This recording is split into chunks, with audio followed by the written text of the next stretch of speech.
Evening, folks. Welcome back to the channel. And smash that like button right, man. You know you're gonna have a good time.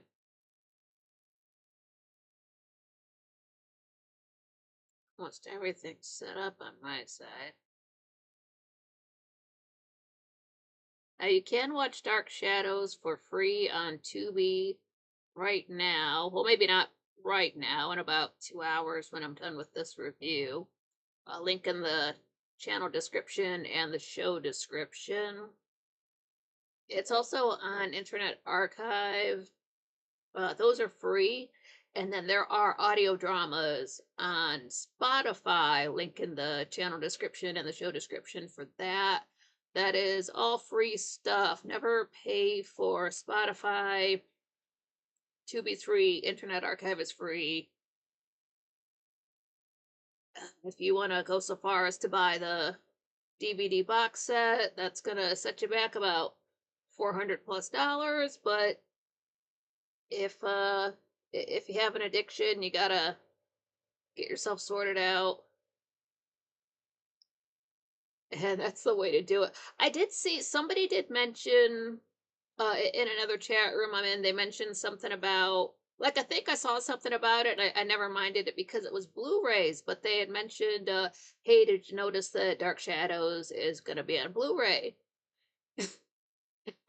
I thought, if it's over $400 for the entire series now, what would the entire series cost on DVD? Like $600 or $700. But I don't have a Blu-ray player.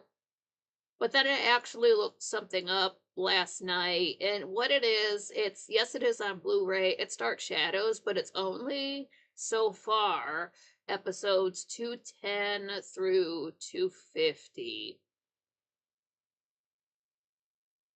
So that's not that's not a lot. I'm sure they intend to do the entire series. They're just doing it, piecemeal like that, but every 40 episodes. But again, I don't have a Blu-ray player. I already own it.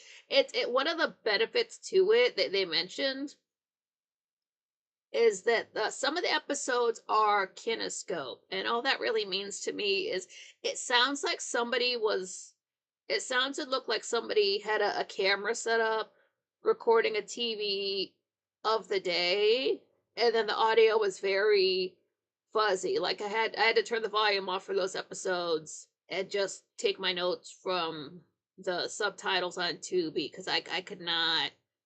It hurt my ears so much to sit through one of those, and it was just taking so long. And there are a few, not a lot, but a few of them that are just painful to sit through just for that reason. I guess the Blu-rays clear up those episodes. Oh, what's up, Thomas Collins? Glad you made it. Says hi, Nikki from beautiful downtown Laytonville, California. We love you. Oh my God, thank you. Are you anywhere near the Dark Shadows Festival going on in LA yesterday, today, and tomorrow? I don't know where stuff is in California. I just know it's long and it's all on the coast over there. And I'm sure driving in LA is a wreck, so I'm not blaming you for not going there. I was watching a TV show that took place in LA, and this guy's intern new hire was, oh, sorry, I'm late. There was traffic. The guy says, let me tell you something about LA. There's traffic every day of the week. So it sounds like it just takes forever to get around there, and folks are driving psycho and not American and all that stuff. But yeah, I mean, I didn't look up where because again, I don't have a Blu-ray player, but apparently you can get the first or at least 40 episodes of Dark Shadows on Blu-ray. I don't know if there's an official website or if you go to Amazon for something like that. Oh, what's up, Papa Groovy? Glad you made it. But that's a thing that exists. Good for them. I'm glad there's interest in it, that putting it on Blu-ray is a thing. I just sort of wish, like, why can't you make the better copies, better versions, cleaned up versions of it? Put that on Tubi. Throw us a frickin' bone over here. Those Kinescope episodes. I just remember one with Laura Collins, and that was tough to get through. And another one, there's a scene with Maggie, and I'm like, I wonder what they're saying. Wonder what the cadence of their voice is, because I can't, if I turn up the volume to listen to it, I'm just gonna hear that fuzzy crackliness all day long, because that's how tinnitus works, and it's just not worth it. Oh, Thomas Collins says, no, we have the Fort Bragg, a harbor town. We have our own ongoing festival. That's cool. Thomas Collins was telling Papa Groovy he's got a cool name. Yeah. Because I see Groovy and I think of Groovy Bruce Campbell. And then I think of the 60s. Like, oh yeah, that's that was a time that happened. Oh wait, not this. That's my update video. Yeah, YouTube redid the way it looks, and it's a little bit hard to navigate. Like, I have not found a way to start a new playlist from that screen. I had to start a new playlist from another area. I didn't care for that. Any update makes a device. They never improve it. It's never an improvement. Papa Groovy says, good seeing you, sweetheart. I've been really busy and a lot going on. Hope you're doing well. Yeah, I mean, it could be worse. It could be worse. Doing well with the show. I got ahead for the first time since I moved. I mean, I moved a few months ago, but I just got ahead last month, so I was able to do a balcony chat yesterday without having to worry about losing time doing reviews. So that worked out. I can get about. I mean, yeah, I can get one done in a day. Sometimes I do get one and a half done because I don't end up finishing the end of one for whatever reason. But yeah, Papa Groovy, yeah, don't tell nobody. Yeah, they won't hear it from me. It's just so hard to concentrate. But to recap my last review, so last time Roger went over to the old house and he told Barnabas that Liz's marriage to Jason could be a problem for the family. So, he's going to be, Liz controls everything having to do with the family because she's the eldest child. So if Jason marries her, that's legally her husband. So he would be theoretically in charge of the family money, which includes, Collinwood, the old house, that whole property it sits on, and the cannery business. So it's just every penny could be under his control, and he's a super greedy fella. Plus, nobody likes him. And nobody can talk Liz out of it. So Roger's like, I don't mean to bother you with my problems, but it's, low key, it concerned you. So Barnabas decided, yeah, let me go talk to Mr. McGuire right now. And they did talk, and Jason just basically ended up saying, how interesting Barnabas is because he's suddenly or somehow has money from an unknown source, and he never sees him during the day. And why would he hire a man like Willie? So he's just thinks Barnabas is completely sus. Thomas Collins says we have Papa Hippie from Fresno. Grateful Dead lives 6 miles north. It's an ongoing festival. Wow. That's awesome. They have a festival for Labor Day. So I guess that's about a month from now. It's in a town that's a little ways south from me, about 20 or 25 minutes drive. I haven't been in years. I assume it goes on still. But then Maggie, like last time she got out of the old house, but then Dr. Woodard said we have to tell everybody she's dead for her own safety, but now she's up in, it's this place 100 miles north of Collinsport. It's called Windcliff Sanitarium.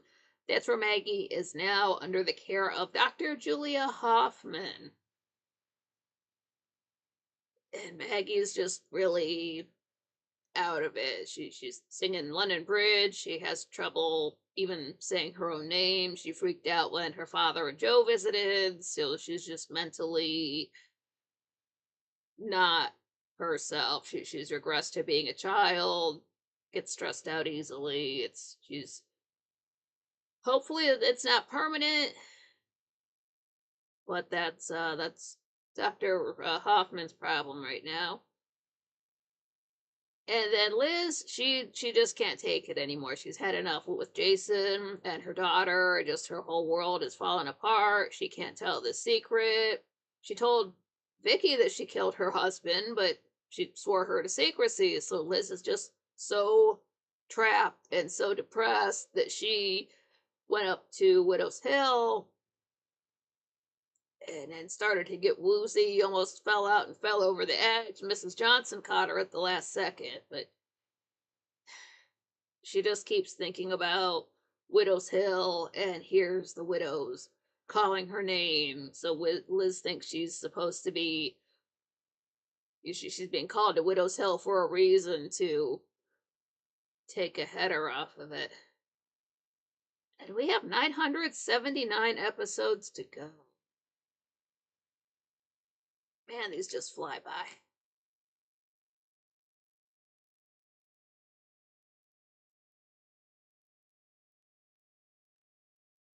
After the fact, I realized why my voice felt so crunchy last time. Maybe it's because I've got a fan right here hitting this and blowing into my face. It's okay, it's okay. I got drinks. Okay.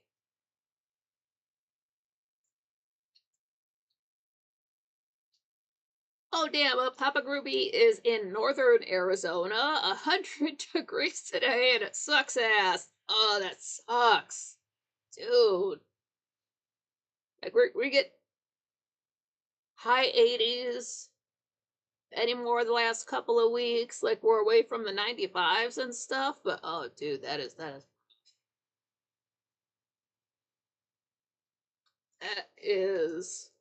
that's scorching. Other side.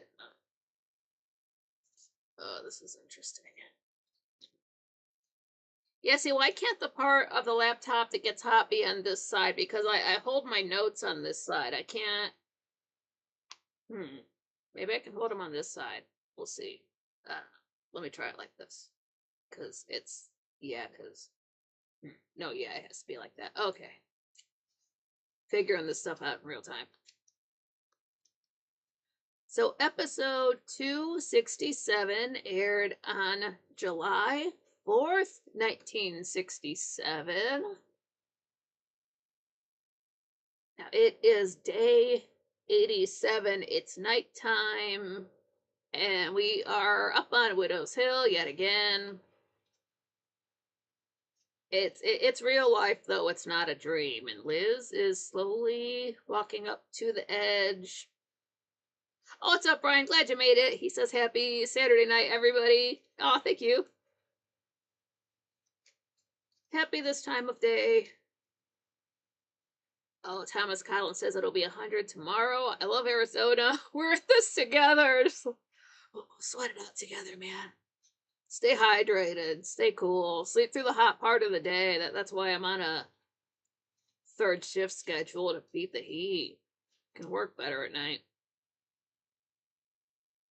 But Liz walks up there to the edge. She gets all the way there, looks down. You can see that there is some beach there, but you go out a little ways. These giant friggin' boulders, waves hitting the rocks.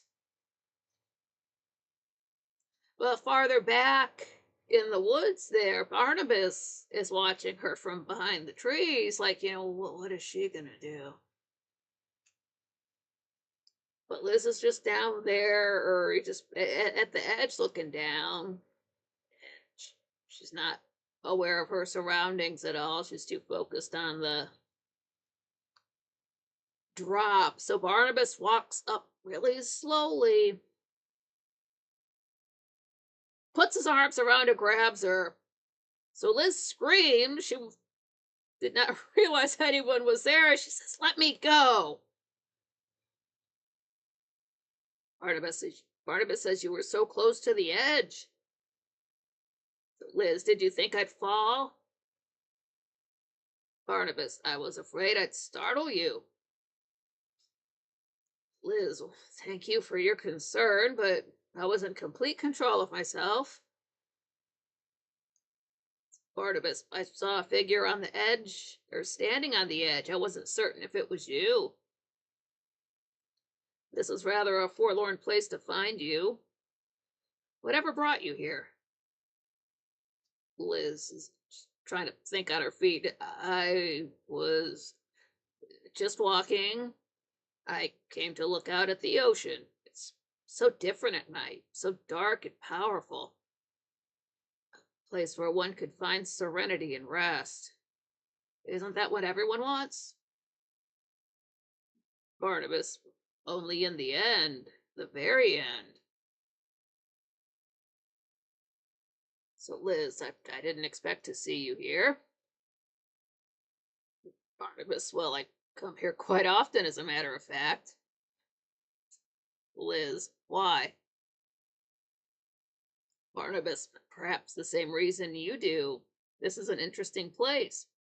A place where decisions were made.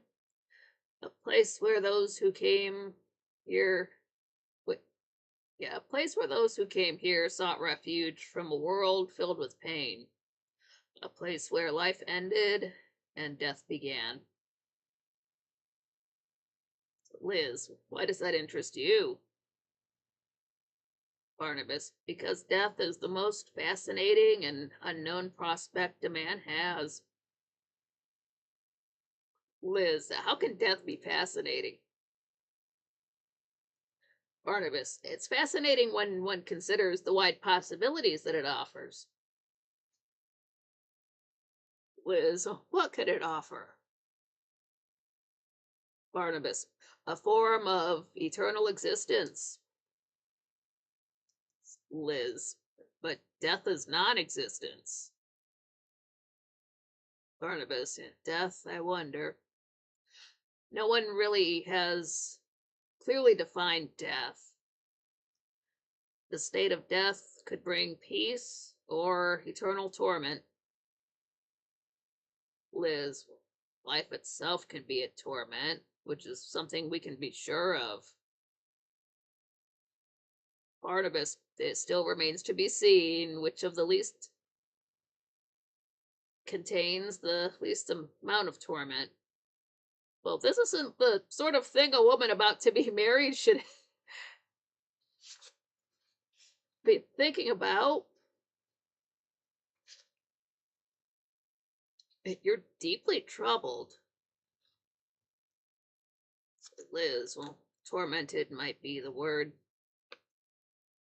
Barnabas, "Torment is that unrelenting pain, and I would think very little of myself if I were to permit you to suffer without doing something to ease it."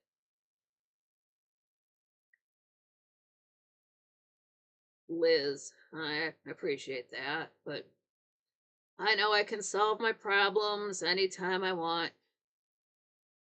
Barnabas, "Solve or terminate? They haven't the same meaning." Liz, "They have for me." Barnabas, "I don't usually involve myself in the lives of others, but I would make an exception in your case." But Liz, "I've already found the solution to my problem. You have helped me more than you know. What was once only an alternative to a solution is now the solution."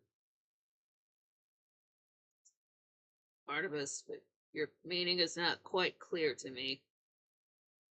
Liz, "Soon it will be clear to everyone."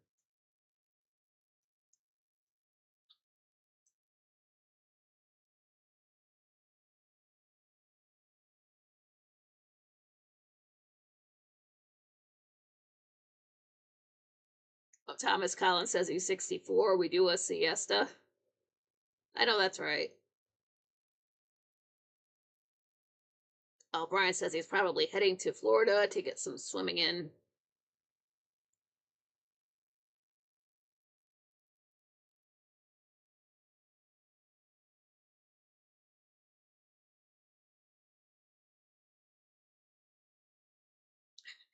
Thomas Collins with weed.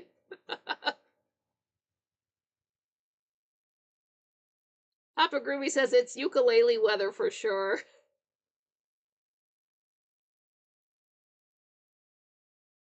Brian, yeah, LMAO, actually, that's actually perfect marriage thinking. Just want to solve all my problems and stop the torment, and who doesn't look over the edge of a cliff the night before they're supposed to get married? It's tradition, don't you know, Barnabas? You weren't here for my last marriage. Oh, what's up, John Rogers? Glad you made it.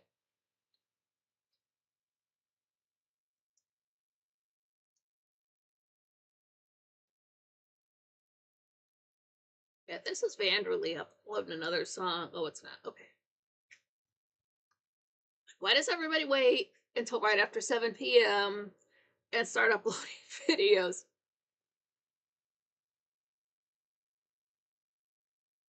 Oh, Brian says that his daughter-in-law is from Florida. They tell me it gets hot in the day, and then they need heat at night. Yeah, it kind of seems sort of desert, like the desert in that way. It's super hot during the day, but then all the heat just leaves with the sun.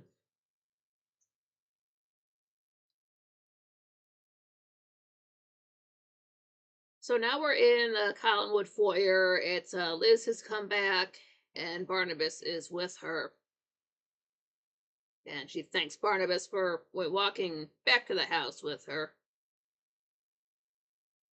She says, our talk has strengthened my new point of view. So Barnabas, I only hope it was the right one. Oh, what's up, Pam? Glad you made it.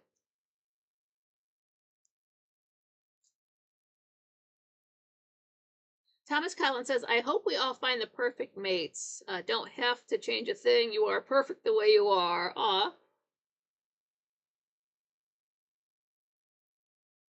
Oh, my bad. Brian, his daughter-in-law is from Arizona, and then his ex-stepdaughter is in Florida. Okay, no, he's got a lot of family. My bad.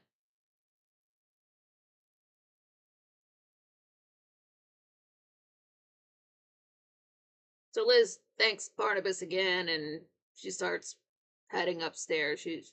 I guess thinking about killing herself takes it out of you, so she's gonna go upstairs. She wants to be by herself anyway. She can really only do that in her room, so she's just heading upstairs now. Oh, Pam says thank you. Nice. Purple hat is so nice. Thank you. I love this hat. Covers up my gray hairs. I usually just pull out the ones on the front, but then I start doing those update videos, and I gotta pull those out. Women aren't allowed to look their age. It's fine. If I was that hung up about it, I'd be dyeing my hair every month or however long. I'm clearly not that insecure about it. So Liz starts walking up the stairs, and just then the door to the living room opens up, and David walks out, sees his Aunt Elizabeth heading up the stairs, and he says, hi, Aunt Elizabeth. Hi. And she just goes up the stairs, walks on over to the door, like doesn't say hi, doesn't turn her head, doesn't stop walking, just like she's a zombie. But she walks through the door. David looks at Barnabas like, why wouldn't she answer? Barnabas, she has a lot on her mind. How have you been? David, fine. If you were going to ask me if I haven't been playing at the old house, Barnabas says I wasn't going to ask you that. Not at all. I know you haven't been playing there, but a friend of yours has. A little girl Willie told me you've been playing with.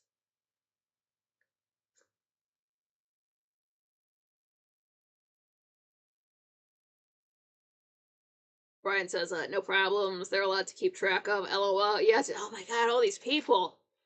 It's like a new TV show. Pam says, I just pulled up 267 so I can see where we are from 2 week. Yeah, even though I don't follow this, apparently it's season 2. I only know that because that's how I've got to search around to find episodes. They do have it listed by episode number, but they also have it listed by seasons. And I personally can't wrap my head around the show not airing consistently for 5 years, so I don't want to even think about it like that. What do you mean it's not on the air this month? How am I supposed to go on with my life with that? That's why the 60s were so hard. Never mind the war, the Dark Shadows wasn't airing at times. Oh, what's up, Dandy? Glad you made it. Brian says, I still haven't seen a gray hair Nikki. They're actually kind of silver, but when I pull them out individually.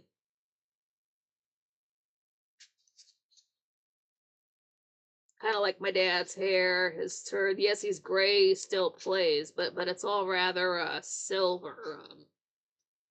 The Sephiroth from Final Fantasy VII. Except my hair's not that long. But, Barnabas mentions that Willie knows that David was playing with the little girl over by the old house. David says, oh, you mean that kid. She isn't really a friend of mine because I only played with her once. Barnabas, well, she's been playing there at night. I wish the next time you see her, you tell her not to play there. David, I don't know when I'll see her again. She's not the type of kid I play with. She's sort of behind times. She goes around singing London Bridge. Barnabas, London Bridge. Well, it's a song that most children sing. David, I don't. Barnabas, you're quite a young modern man, aren't you? In any case, if you see her, please tell her not to play there. David, I'm not allowed to play near the old house. And he starts walking towards the kitchen door. Barnabas asks where Victoria is, so David points at the living room door and heads through the kitchen door. Probably time for him to get a snack. He's a growing boy. He's got the munchies. Pam, yeah, Joan Bennett gave a nice scream. She should have a vote of who screams better. Yeah. Yeah, who screams better? Liz, Maggie, Julia, or Carol? And Maggie's had some great screams. I like Joan Bennett's voice anyway. She's done some really good screams as well. And then Carolyn hasn't done much screaming yet. Well, we'll get onto that in a couple hundred episodes. Julia too. Julia later on, she really goes through it, and no spoilers, but yeah, she's in a bad place at some point. But Barnabas goes into the living room, opens the doors, and Victoria's just sitting there working on. She's grading one of David's papers, but she's really happy to see Barnabas. They don't seem like they hang out too much. It's like he's been busy lately.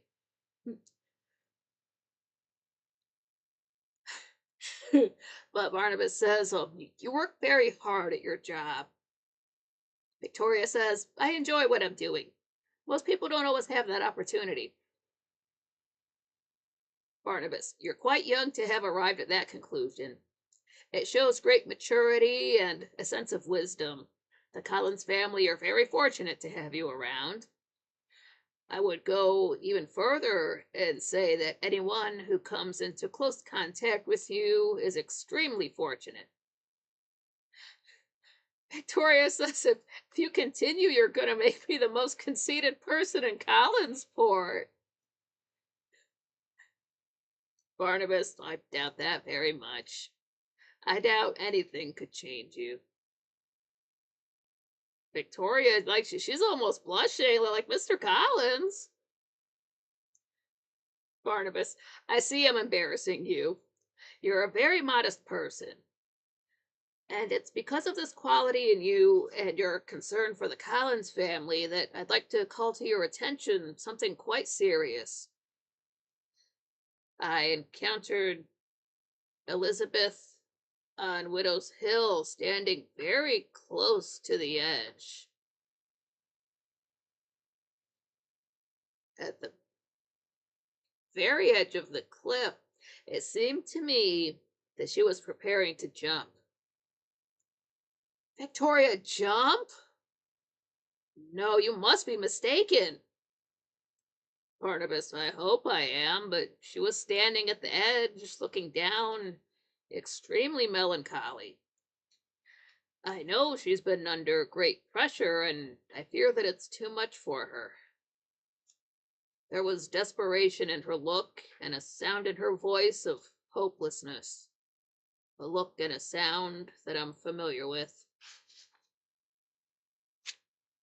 Victoria, Mrs. Stoddard wouldn't do anything like that. She's a strong woman.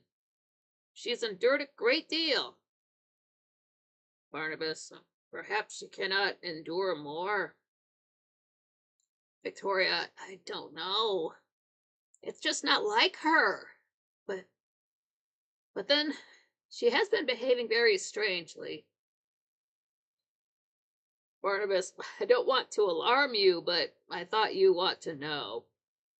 I find that you are the one person with whom I can communicate, and I want you to look to me for advice and help, and you may call on me at any time. Victoria, I will. Barnabas, we must spend more time talking. I enjoy your company tremendously. Victoria, I'd like that. Barnabas, we'll make it soon. Good night. Victoria, I'll walk out with you. I'm leaving too. I'm having dinner with Burke Devlin.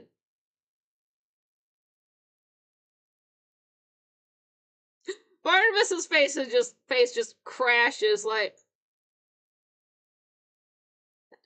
that son of a great frown from him, but he recovers. He's helping Victoria with her coat. He says, you see Mr. Devlin often, don't you? Victoria, from time to time. So they both leave.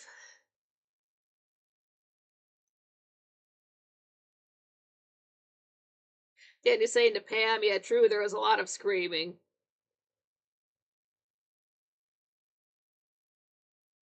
Or when, back when Maggie was first getting bitten, and there's all that growling and snarling outside the door, and Victoria's so scared, and she's screaming and running to phone Burke, just, oh my God. Pam says, I talked to Sharon Lentz today on Facebook and Jim. She had a nice table. Aw, that's great. Thomas says, I'm your scream man. Stop me when I'm passing by. Oh, Pam, Sharon sang London Bridges for everyone at the 60th Dark Shadows Festival. Oh, that song creeps me out now. Pam says, oh, that's sweet. Never gonna let you go, Sarah. Thanks for slipping that meme in.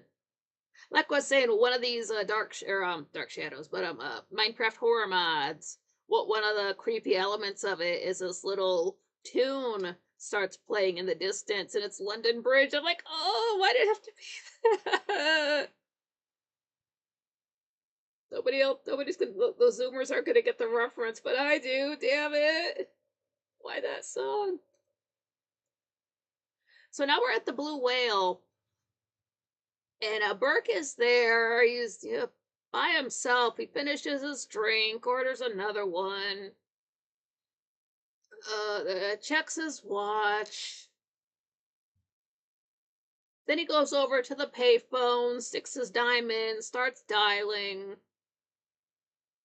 Well, I don't know if he finishes dialing the number. They're only 4 or 5 digits, but as soon as while he is dialing, Victoria has walked in and she walks up behind him. She says, "I hope you're not trying to find another date." So Burke, notices her there. He hangs up. He's like, "No, just trying to find this one." But he's hung up. He looks in the coin. Where the little slot where your coin comes back to you, but there's no coin in there. He says, "My dime. It didn't come back." So he's kind of hitting this thing hard, just beating it up, smacking the payphone around a little bit. It doesn't fall back out. He says, "Yeah, you think I ought to fight it out with the phone company?" Victoria, no. Burke, "Well, why not? Every dime counts. That's how I made my fortune." Victoria, "I'd say you've gotten your money's worth. You put in your dime, dialed my number, and before you finished, I was here. Now that's what I'd call service." Burke, "Best bargain I've ever gotten. Now we'll make up for lost time." And he starts dancing with her right away, like doesn't even let her take off her coat. "I came here to dance." Not, like partner dancing, not, bust a move dancing.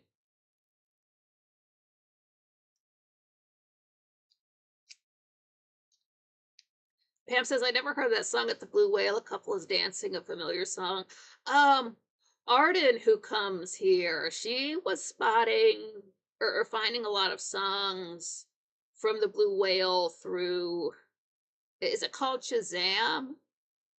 They're always like I thought they were just whatever type of songs, but apparently she looks them up and they're just instrumental versions of real songs. I didn't know. So I guess open the Shazam app and hold it up to the TV while it's playing to see what it says.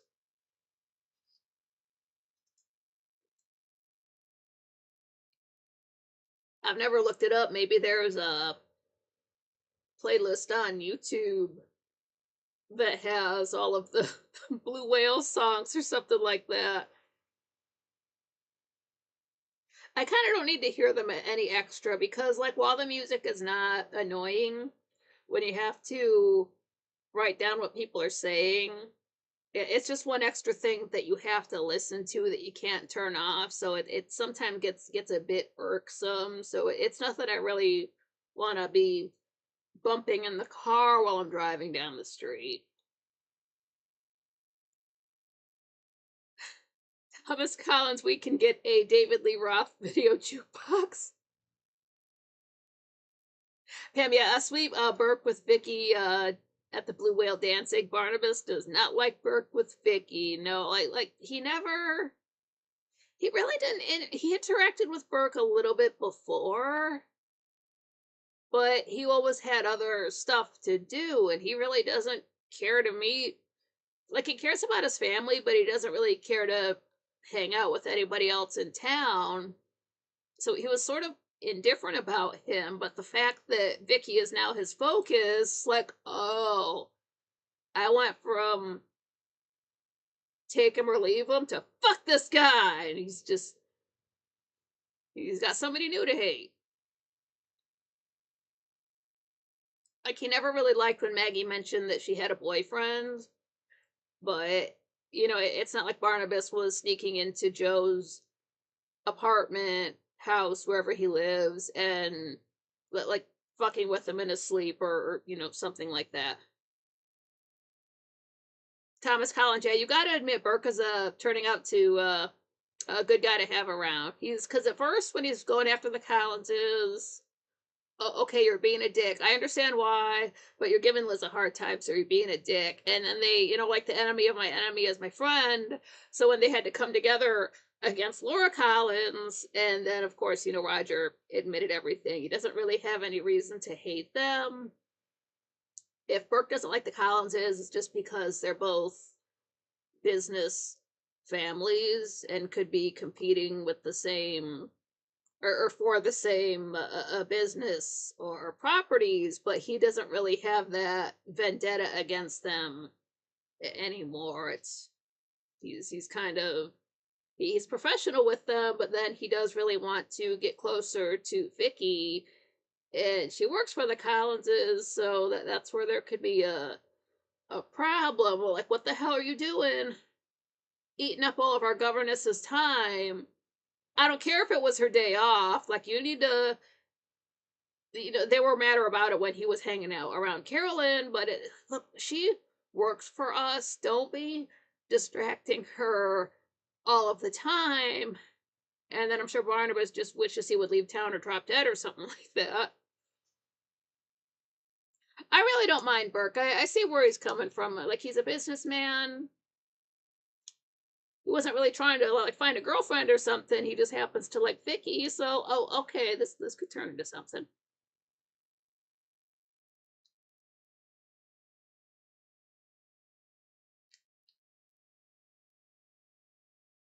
But they are dancing, and Victoria, tells him, well, thank you for asking me out tonight. I need this. I had to get out of that house. Burke, forget about Collinwood for a minute. Victoria doesn't. Sometimes I just can't face going back there. I just want to break down and cry. But Burke, just dance. So they dance, they finish up the song. Victoria feels better afterwards. So they sit down, they've got their drinks. So Victoria says, I didn't mean to sound as if I was complaining about my job. Burke, I don't like some of the things you're exposed to up at Collinwood. I wish you'd give that job up. Victoria, give it up? But then what would I do? Burke, come work for me. I'll create a job for you. You'll be my special assistant. Victoria shakes her head. It's like a governess, a tutor, but you name it. Victoria, what, no vice presidency? Burke, yours if you want it. Victoria, it helps me so much to know I can turn to you. Burke, how about turning to me right now? Victoria, I couldn't, not now. I'm needed more than I've ever been needed before. Burke, you were hired as a governess, not as a psychoanalyst. Victoria, but the Collins family is the only family I've ever had. I feel more close to them than anyone. Burke, I'm sorry I'm not included in that group. So like they're sitting there, they're across the table from each other and they're like holding hands, but then he puts his other hand on top of the one that he's already holding, and she pulls away. So Burke says, you're always pulling back. Victoria, perhaps I won't always have to. But right now I just can't think about myself. Mrs. Stoddard has been behaving very strangely. She's been so withdrawn. She doesn't talk to anyone. I've had 2 reports. One from Mrs. Johnson. She saw Mrs. Stoddard on Widow's Hill, and she told her she was just walking up there.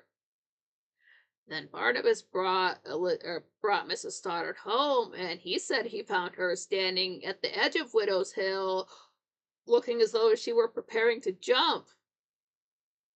Burke, not Liz Stoddard. Victoria, I'm afraid she may do something to harm herself. Burke, if I knew what Jason had on her, I might be able to help. I'm having him checked out by a private source. Victoria, it wouldn't do any good. But Burke, you know something, don't you? If you think Liz is about to harm herself, you've got to tell me what you know. So Victoria stands up. She says, I've got to go. I don't like leaving her alone. So Burke offers to drive her home. Victoria says no, and she's just out the door just that fast. Like, look, I've been here 5 to 7 minutes. I've got to get out of here. Pam, yeah, time for Julia to help Barnabas with his PTSD, being in that coffin 175 years. Oh, Dandy just looked. There is a Dark Shadows playlist on YouTube, and some of it is from the Blue Whale. Nice. Because there might even be like a CD you can buy that's just music from the Blue Whale. And I guess I get to hear these songs enough. Again, they're not bad. It's just I've got a lot more bar scenes between now and the end of the show, and it's just hard to. It's a lot too. Like my ears get tired.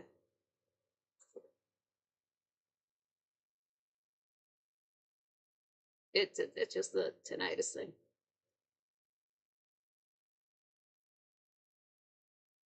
Thomas Collins says we watched Blue Whale spout offshore. Whoa! I think I haven't seen a whale in real life. I mean, outside of Walmart. Papa Groovy, the London Bridge thing is very mysterious, and you know what I mean.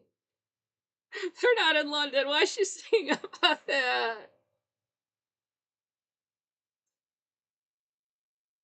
Brian says, I was born to do this. I am too overwhelmed. If you're doing something you like, it's not as hard on you if you're doing something you hate. Brian, I thought Victoria was going to spill the beans. Like, Liz asked her, like, can you, like, not tell anybody you found me at the edge and that I killed my husband. So Vicky's got a lot. Plus, Vicky is dealing with the fact that one of her closest friends just died, and now she's got to worry about her boss and a lady she respects who's trying to off herself. So, like, they don't really spend very much time at all focusing on the fact that Victoria has a lot of shit to deal with. So, like, she really does need a break and to go out dancing and things like that. But she's holding it together. She doesn't have anybody to really talk to about it. She does need these distractions from what's happening, though. So we're in the living room now, and Liz is in her the dots dress, what I call the dots dress.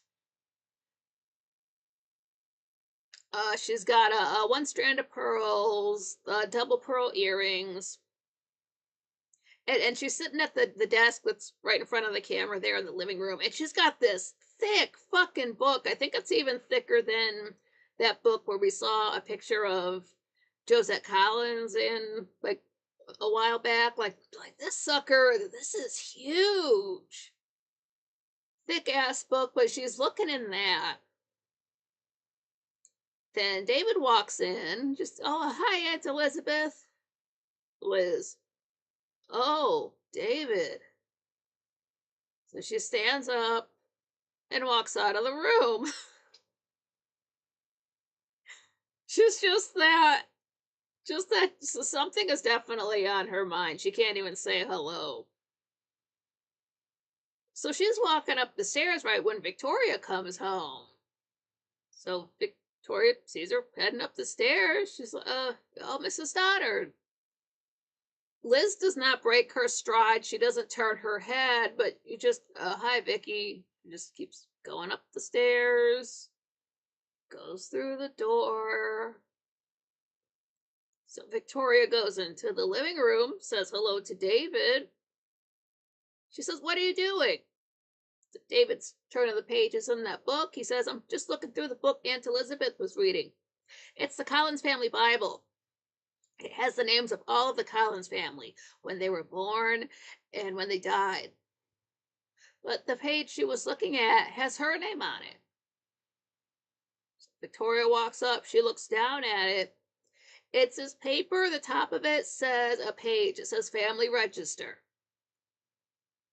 We get some canon birthdays here. It starts with Roger Collins, born September 14th, 1925.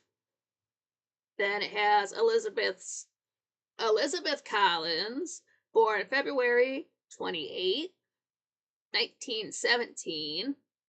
And under that it says Carolyn Stoddard, born July 16th, 1946. And we see Widow's Hill for the credits. So I probably should have said before, I don't know if you were trying to figure out anybody's sign, but Roger is a Virgo, Liz is a Pisces, and Carolyn is a Cancer. I think all of those track. Joan Bennett is also a Pisces, but Lewis Edmonds is a Libra, and Nancy Barrett is a Libra.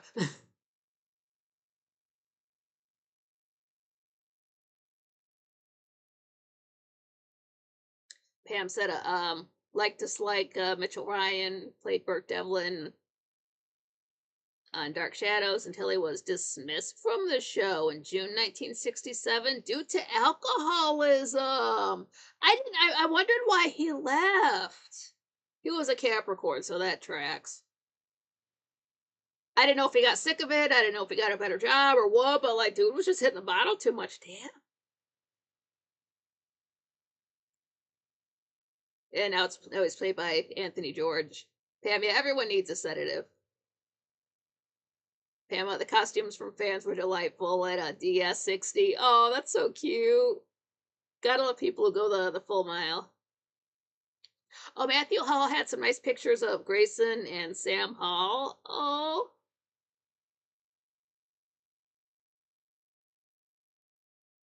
That's wonderful.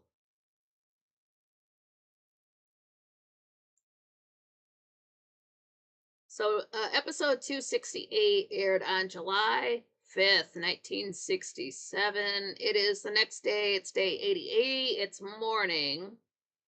And we're in Liz's bedroom. She's got this like medium gray colored dress. We've seen it before. It's the one where it's like it's got this shiny fabric that's tied into a bow, sort of floral pattern looking. That's at the collar of the dress, but like the color of her dress is the same color as the bow in her hair. Usually her hair bow is just black or some kind of very dark fabric, but it matches. One strand of pearls, single pearl earrings. She has the Bible up in her room, and she turns to the pages with the dates of birth on them. Then she stops. She says, "What am I doing?" But then she hears the widows calling her name. It's one thing to hear spooky voices at night. Now it's morning, and she's hearing the Elizabeth. Like,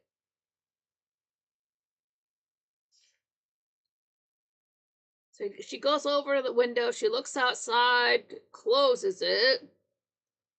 I cannot be this crazy before breakfast.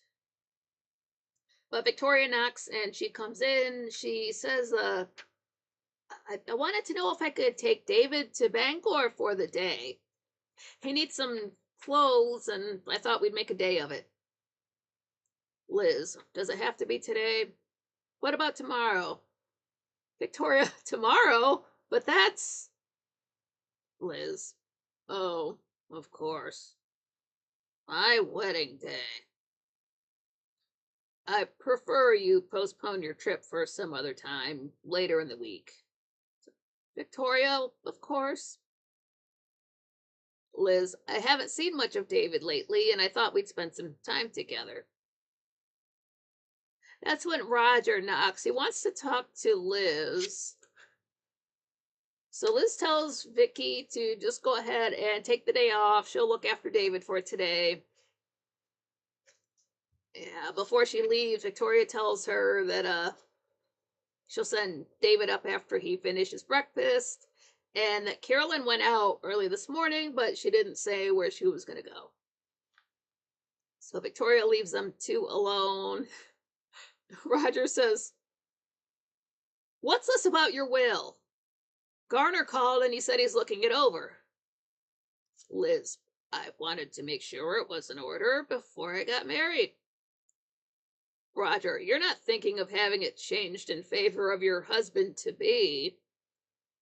Liz, of course not. David and Carolyn are my legal heirs, and they always will be. Roger, oh, for a moment I thought Jason had convinced you to make him heir to the Collinsport Enterprises. Liz, he could never do that. Roger, I still can't believe you're marrying him willingly. Liz, please, I don't want to go into that argument again. I don't want to back out, and that's the last I want to hear on the subject. Roger, I'll try to wish you happiness, but I can't really believe you'll have it. Liz, try to understand. I'm doing what I think is best. So Roger looks over at the table. He notices that Bible there. He says, "What is this doing up here?" Liz, oh, I was just looking at it. Roger, I haven't seen that for years. What could you possibly want to do with it? Liz, I was going to record the date of my marriage.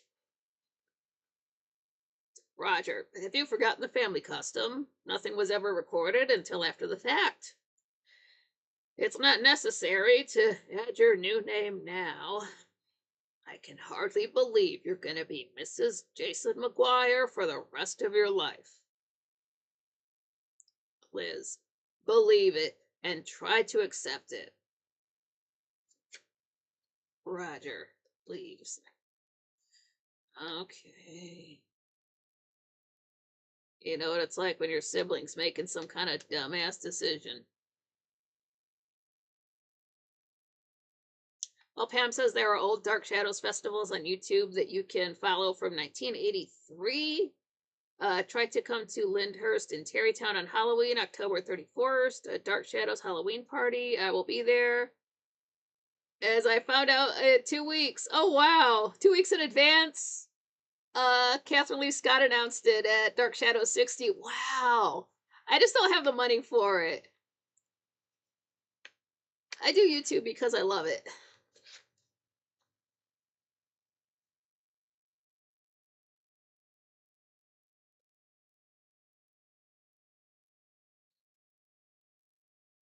So later on, it's must be after breakfast. David is up there. He says, "Why can't I go to Bangor with Miss Winters?" Liz, because I thought we could spend the day together. David, but we were going to go to the movies. Miss Winters said we could. I wanted to go today. I had it all planned. Liz, don't you want to spend the day with me? David, I guess so. Liz, you can go to Bangor if it means that much to you. David, no, it's okay. Liz, you don't mind staying here with me? David, I'm sure. Liz, I don't like to disappoint you, but I'd like to spend some time with you. I'll be busy after tomorrow. David, you mean after you get married? Liz, yes. It's been so long that we've spent any time together. David, what do you want to do? Liz, anything you say. David, want to take a walk on the beach? I'll show you a place I found. It's sort of a cove in the rocks. I've never shown it to anyone else. Liz, I'd like that. David, but you've got to promise to keep it a secret. Liz, it's a promise. You mean a great deal to me, almost more than anyone. And I want you to remember it when you're growing up. I want you to remember that you've always been very important to me and always will be. Don't you forget it.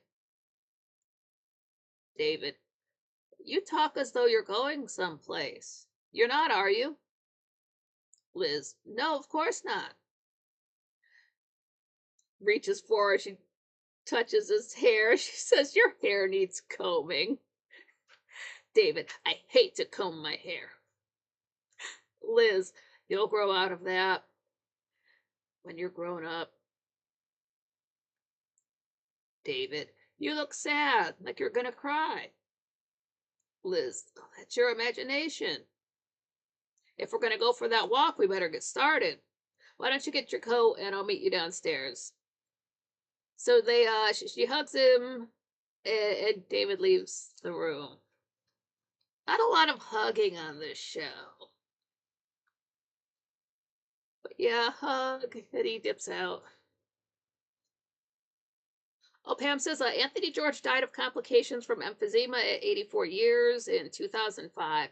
It seems like actors, if they don't die young from some reason, they live to get older and die of some kind of heart issues. It's like they were doing too many uppers and smoking too many cigarettes and get complications from that, and that's what kills them. If it's not a drug overdose, their heart gives out.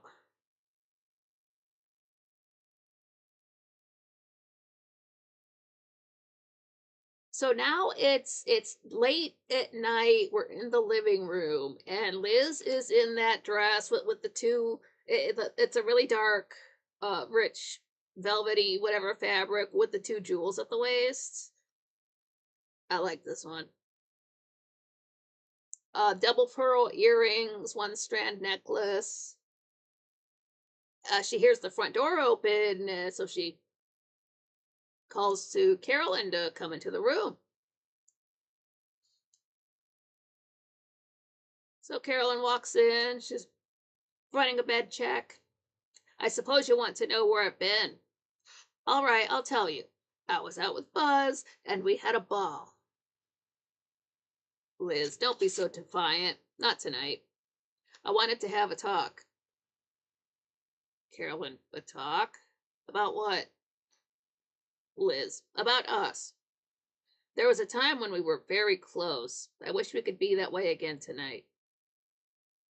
Carolyn, why tonight? Because tomorrow you'll become Mrs. Jason McGuire. Liz, I'd rather not talk about the wedding right now. I realize that what's happened to us is my responsibility.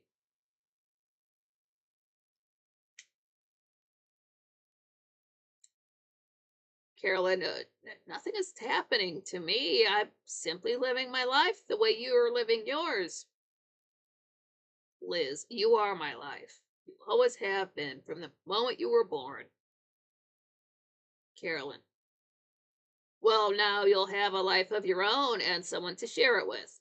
And so do I. Liz, no one will ever mean as much to me as you do. Carolyn, not even Jason McGuire. Liz, let's leave him out of this. I'm talking about us. Carolyn, do you want me to give my consent to your marriage? All right, you have it. Liz, I know you don't approve of this marriage. I know there are a lot of things I've done that you couldn't or wouldn't understand, but I've never stopped loving you for 1 minute. Don't you forget it. Do you believe me? Carolyn, I want to believe you. If only I could understand you better. Liz, perhaps you'll never fully understand me, but don't ever doubt my love for you. That's all I ask. Carolyn, how can you throw yourself away on a man like Jason? He's the cause of all of the trouble between us. And you tell me you love him and you want to marry him. How can you feel that way about him? Liz, I can't explain it. Carolyn, then don't try. I'm going to bed. I don't want to argue with you. Why do you keep talking about the past? Liz, because I want you to remember things the way they were. It's very important. Carolyn, we have to live in the present and think about the future. Liz, sometimes the future takes care of itself. Carolyn, what does that mean? Liz, nothing. Carolyn, you're behaving very strangely tonight. Liz, am I? I suppose it's because I'm tired. Good night. So Liz starts to walk out of the room, and then she gets to the doorway and she stops and turns around and looks back at Carolyn. Carolyn notices her doing that, but then she, Liz just heads upstairs. Why do you gotta stop and stare at me, Mom? So now we're up in Liz's bedroom, and she opens up the Bible. She flips to that page with the birthdays. She picks up a pen and she writes in it, and we see what she's written. She's written in her own date of death, and she writes April 10th, 1967. Now, chronologically, this makes no sense because I've been counting ahead ever since we saw that newspaper when Maggie was kidnapped on it was in the paper on April 26th. So I've been keeping track. It's not April 10th. So I thought, okay, maybe she thinks her date of death was the day that Jason came to town. So I looked that up, counted back. It was like 43 days prior to this.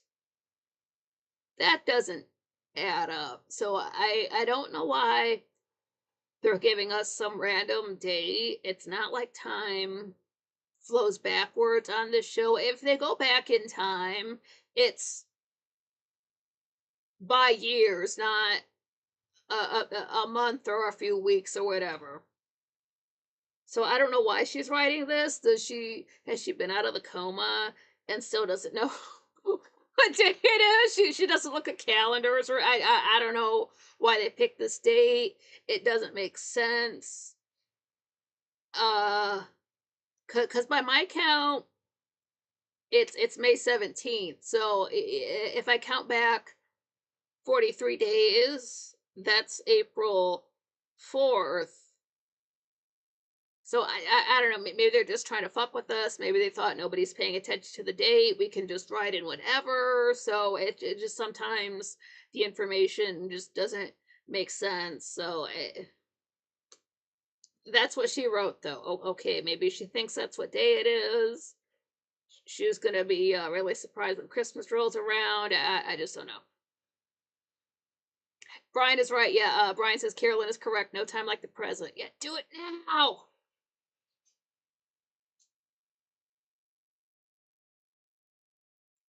He who hesitates is lost.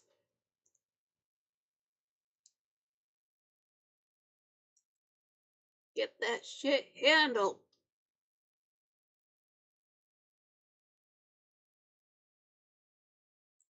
So now down in the living room, Victoria's come home and Carolyn's just hanging out in the living room, just really thinking about what her mom just said.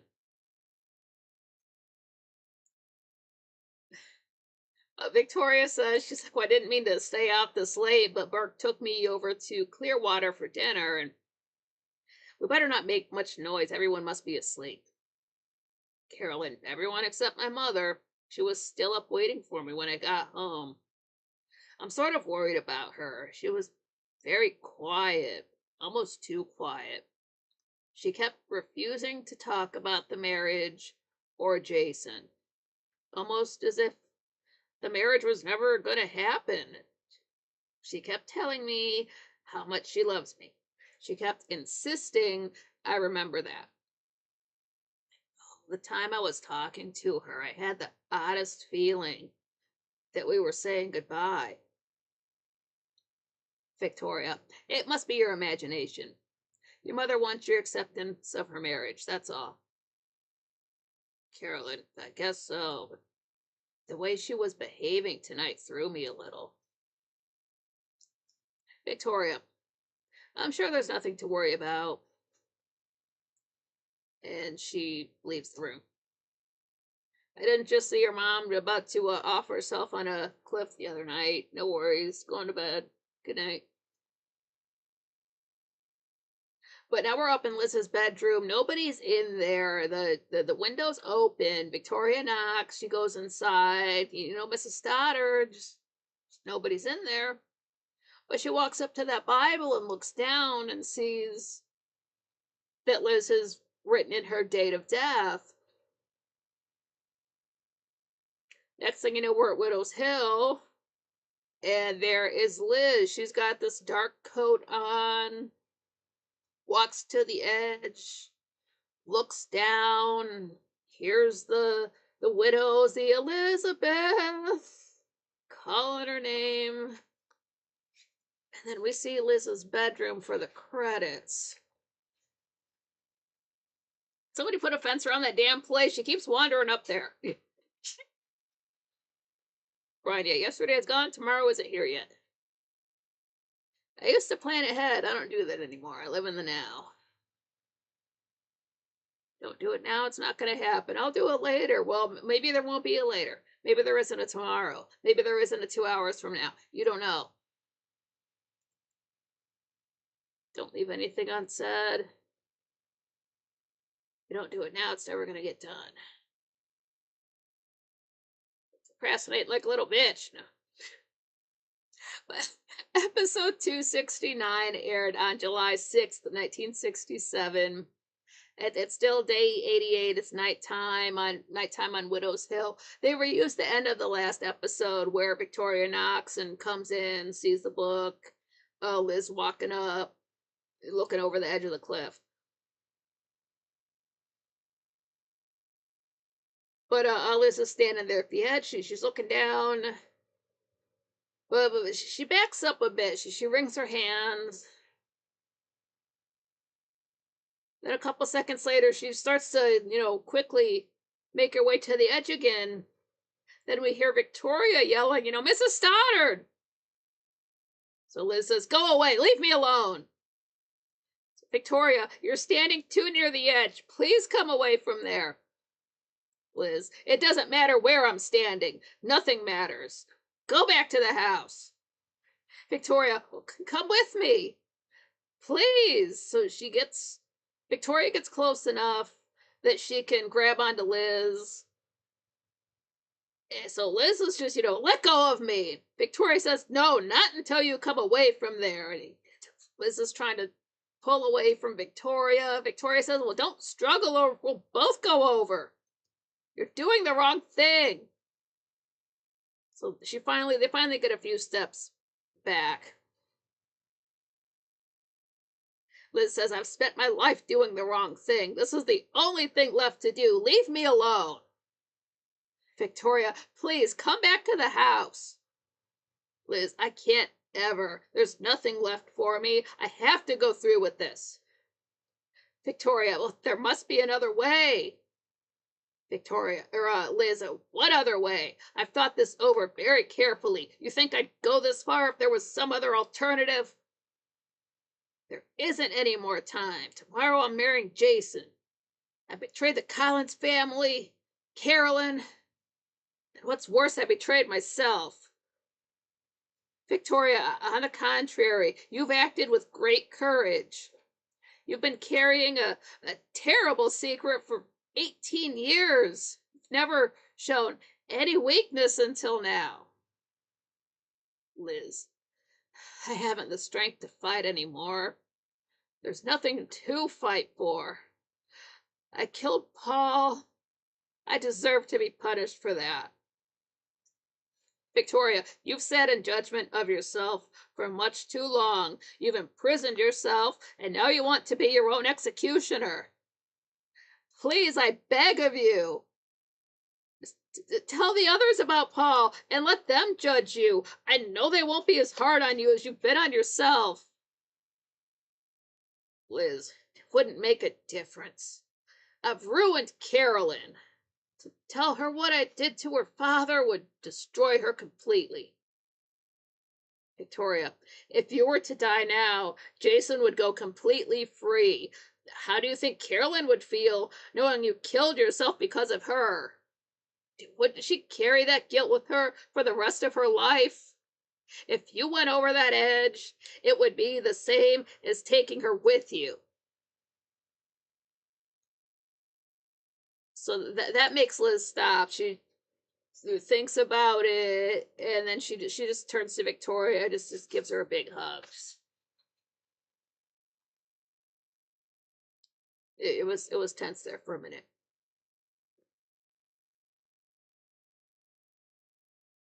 Pam says, "Let's watch and see how many bloopers we can catch." That's the fun part, seeing like extra people in the shot, or seeing the whole ass teleprompter pushed to a shot. Brian, yeah, it absolutely won't help her any if her mom jumps off a cliff. Then who's going to protect them, Roger? Then they're just at the mercy of. I mean, like, yeah, they're not married yet, but I know they're not gonna be able to kick Jason out right away.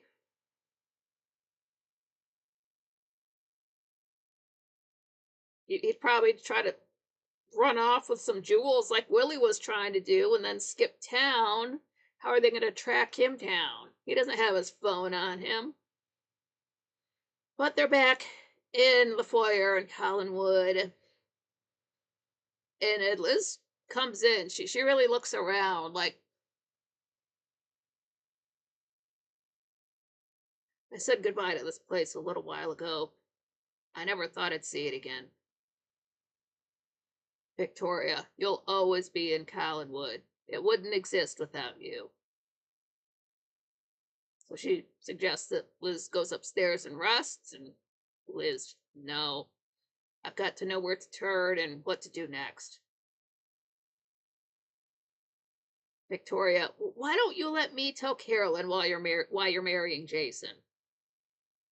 Liz, she wouldn't understand. It would only make her hate me more. If she's to be told, it has to be another time. Victoria, but you'll be married by then. Couldn't you put it off a little longer? Liz, Jason won't wait.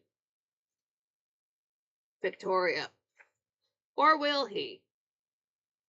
It seems to me it would be more to his advantage to marry you than to go to the cops. I wish there was something I could do to help you. Liz, you have helped me. You made me want to live again. There's one other thing I have to ask you. Please never talk about what nearly happened at Widow's Hill.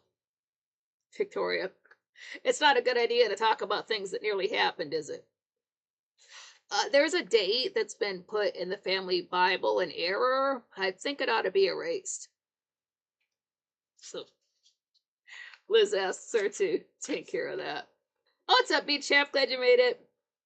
Pam, how many Collinses suffer from PTSD? Oh my god. I'm sure David's been through some shit. Liz has been holding on to the secret. Of course, Barnabas. Carolyn has never been able to get any information about her father her whole life, so that's got to be some kind of trauma. My dad's not around. Where is he? We're not talking about that. What the hell can I ask?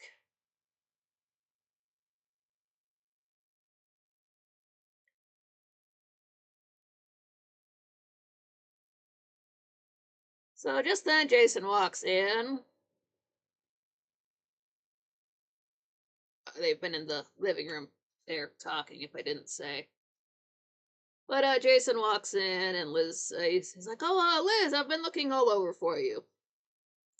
Liz, I went out. Victoria, we went for a walk. Jason, oh, how nice. The bride and her bridesmaid. Excuse me, I'd like to speak to you for a minute. Will you excuse us, Vicky? Liz, I want Vicky to stay. Jason, you do? Victoria, Mrs. Stoddard isn't feeling well. I want to see to it that she isn't upset. Jason, oh, that's very thoughtful of you. She's just a nervous bride. Liz, I don't find your humor particularly fitting.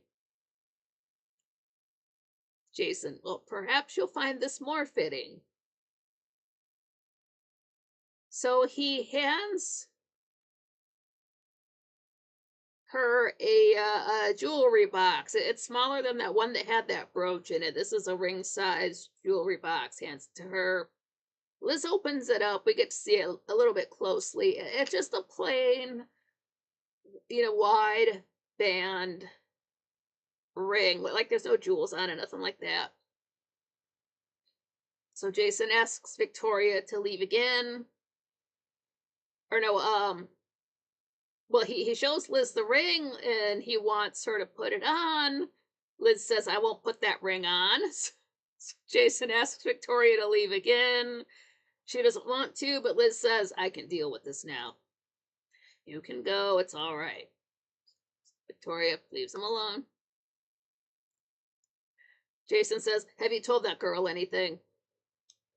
Liz, I only tell people what I think they ought to know.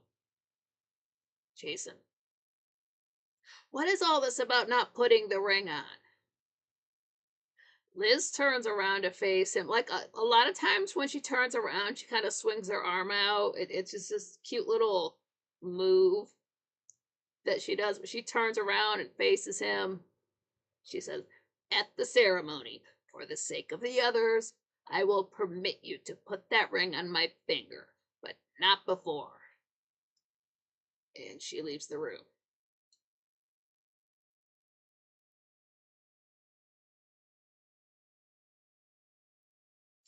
Pam says the first year Jonathan Frid was very nervous being in front of a camera. It took him a year to settle down. And it showed with Barnabas being nervous. It does. Jonathan said it was hell for him. And he thought he would get fired. Then Dan Curtis hands him his first fan mail. Yeah, you can tell he's nervous at first. And that's why some of his lines get flubbed a little bit. But he does have a lot of dialogue to get through. Because he's a stage actor, man. It's different. It's just different. Brian says torrential rainfall, and I still got 5 bars of signal. LOL, I'm impressed. Woohoo! Go internet. So now we're at the Blue Whale. Burke is on the phone talking to whoever he's talking to, and he's got this it's like many sheets of paper together that he's looking at there. He says, I got your report here on Jason McGuire. Yeah, send along anything else you find. Then he hangs up. So just then Victoria comes in. She says, I got here as soon as I could. Burke says, I know how upset you've been. I know the sweating is upsetting everyone. I've had some investigators on Jason. He's got an international reputation. He's never been in jail, but I almost admire him for ducking any charges. I've got reports here from Hong Kong, Rio, Marseille, you name it. Victoria, what's he done?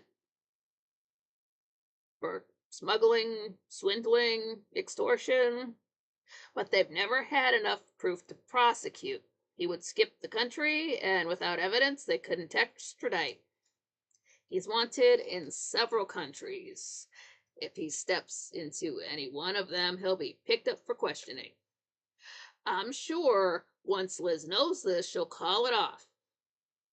There's a chance.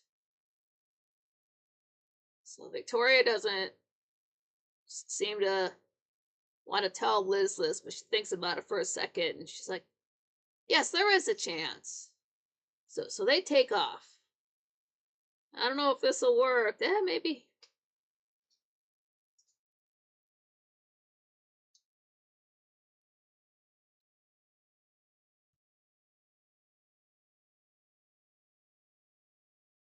So we're in the foyer at Collinwood. Liz says, I'm really not in the mood to see Burke Devlin. Victoria says, just please talk to him. He wants to do something for you. So the three of them head into the living room. Burke says, all I want to do is make sure you're aware of the kind of man Jason is. Liz, I know what kind of man he is. Burke, do you know the things he's done? I've had some investigators checking him out. He takes that report out of his... He's usually wearing like a suit jacket, so he, pulls that out. He says they came up with this report. It's a report on the illegal activities he's been involved in. Liz, illegal? Burke, smuggling, stealing, read it yourself. Liz, no. Are you submitting proof of a crime to me? Burke, I'm submitting proof to you of a man who has such a lack of decency and honesty that the true crime would be his marriage to you. Liz, how dare you say that to me? Burke, I didn't say it to insult you. I said it because I honestly believe you're being forced into a marriage. Liz, you have no right to make an assumption. Make such an assumption. How dare you think about me? Victoria, just please, he's trying to help. Liz, you can help me by forgetting about me and Jason. So just now in the doorway, there's Jason. He's like, forget about Jason? Impossible. Liz, he came to wish me well. Burke, I came here hoping to talk her out of marrying you. Jason, oh, did he succeed? Liz, no. Jason, well, it seems like you failed at something. Do you intend to continue with the action? Burke, I'm afraid I don't have any ammunition. Any ammunition left. Jason, what sort of ammunition are you using? Burke, your character. Jason, that's your mistake. She's marrying me because of my character. Just what aspect of my character are you attacking? So Burke holds that report up. This aspect. Shall I read it aloud? But Jason takes it from him, flips through a couple of pages. Doesn't he knows what he's looking at. Like, this is a surprise to him. He knows what he's done. He's like, now. Isn't that interesting? Burke, that's everything I could get on short notice. I'm sure I haven't even scratched the surface. Jason, I can explain all of this, Burke, I was certain you could. Jason, Liz, does any of this really bother you? Liz, no. So Jason hands the report back to Burke. He says this must have cost you a pretty penny. While you're here, I may as well invite you to the wedding tomorrow. It will be a very nice ceremony. So he kisses Liz on the cheek and she turns her head away. He says goodnight and he leaves them. And we see the foyer. We see the stairs there for the credits.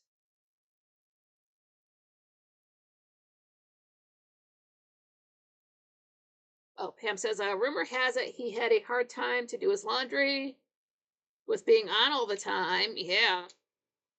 He would go to Grayson's apartment. She would cook dinner, and they would go over their lines together. Oh, maybe that's why they have such a good rapport.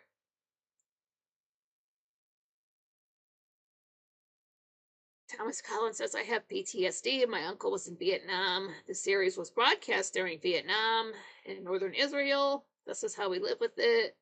I am pleased to meet others who survived this era. Yeah. Like I was saying yesterday, I guess in other times that are not current year, they get to avoid talking about current issues.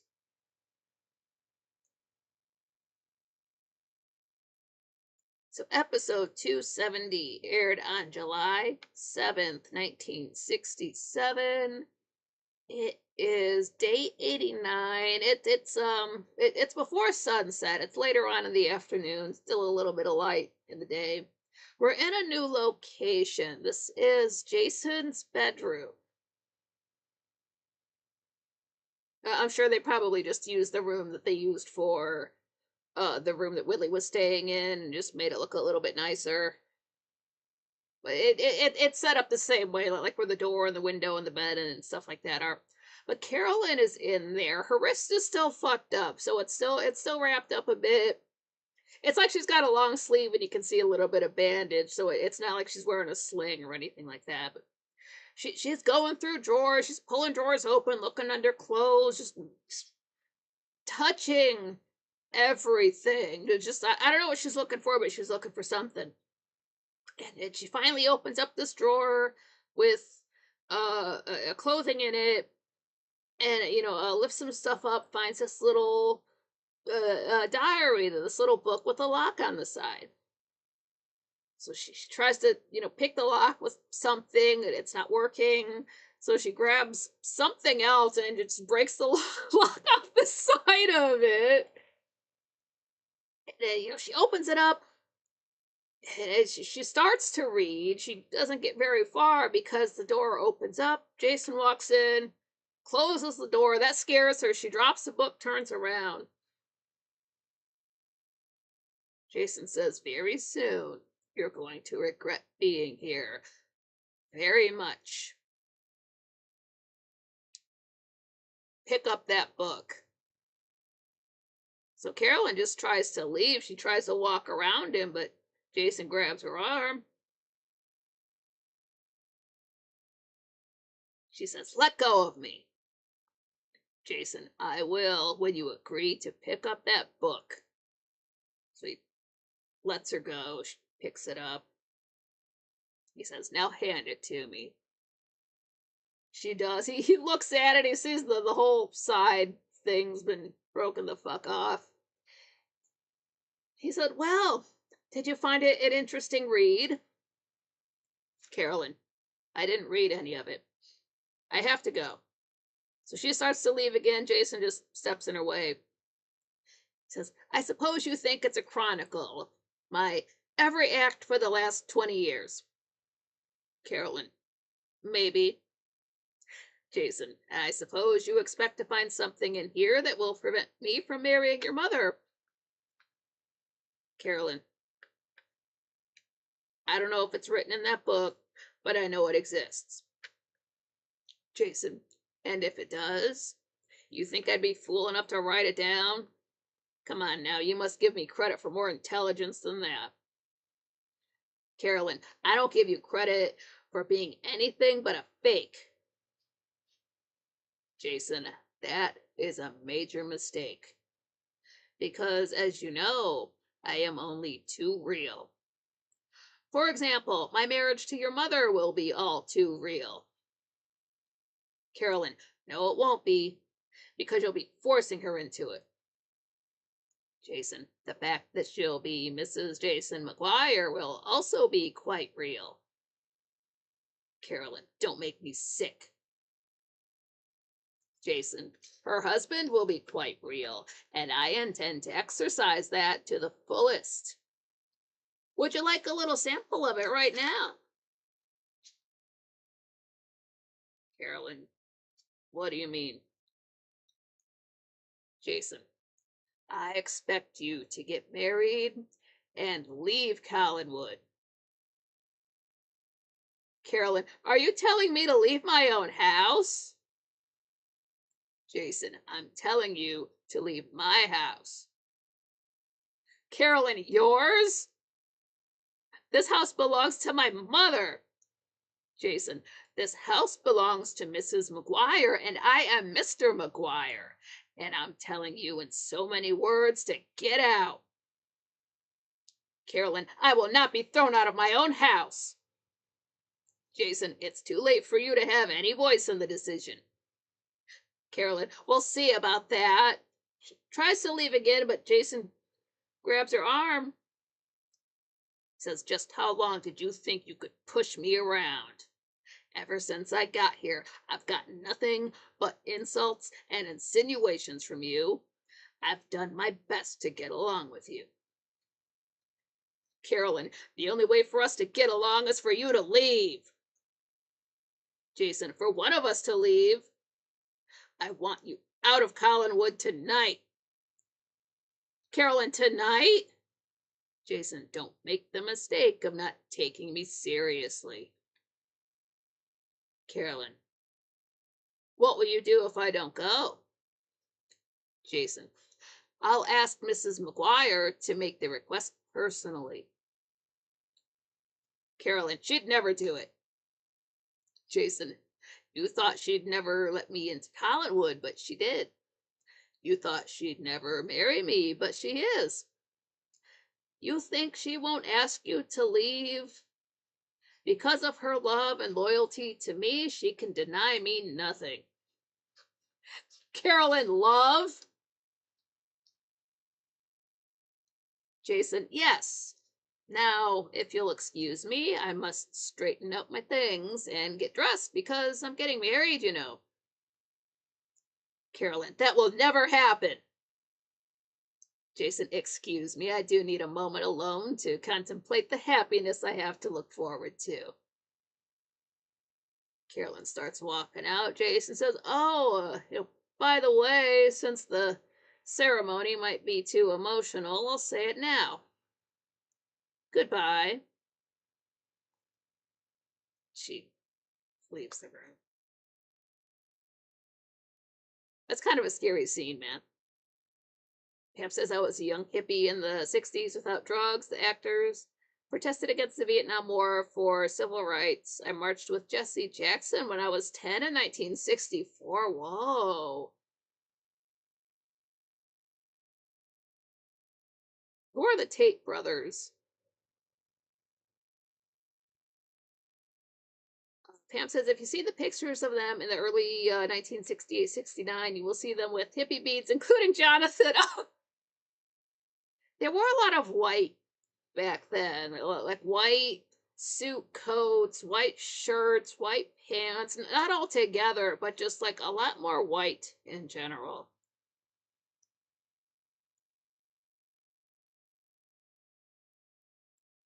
So now we're at the Blue Whale, and Carolyn is there with a drink, some kind of dark liquor. She's been knocking him back. She's slurring her words a little bit. Nobody else is in there though, except bartender. So Carolyn's like, "Where is everyone? Don't they know this is an international holiday?" Mrs. Elizabeth Collins Stoddard of Collinsport is marrying Mr. Jason McGuire of nowhere. Bartman says, why don't you go home? Haven't you had enough to drink? Carolyn, home? What's that? So just then, Joe walks in. Says, what are you doing here? Carolyn, I'm waiting for my husband. Joe, oh no, don't tell me you married that creep. Carolyn, not yet. Jason, or Joe, come on, I'm gonna get you out of here.